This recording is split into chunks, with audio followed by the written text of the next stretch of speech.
فسبحان اللہ حین تمسون وحین تصبحون۔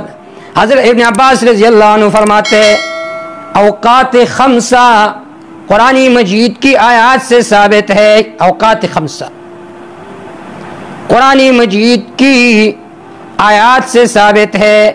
فسبحان اللہ حین تمسون، اس میں مغرب اور عشاء داخل ہو گئی۔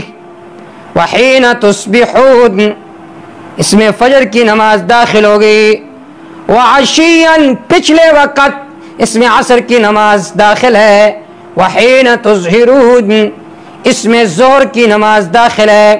تو یہ اوقات خمسہ قرآنی آیات سے ثابت ہے۔ دیکھیے فجر کے وقت، صبح کے وقت نماز کا وقت مقرر کیا گیا کہ اس وقت تم صبح کی نماز پڑھو، کیونکہ فجر سے نئی زندگی مل گئی، لہذا بطور شکر کے فجر کی نماز پڑھو۔ پھر ظہر کو حکم ہوا نماز پڑھو، اس لیے اسباب عیش حاصل ہو گئے، لہذا تم اس وقت نماز پڑھو۔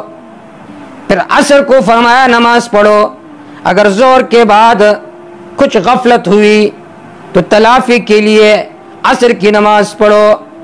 پھر مغرب کی نماز لشکر النعم، اللہ کی نعمتوں کے شکر کے طور پر مغرب کی نماز ادا کرو۔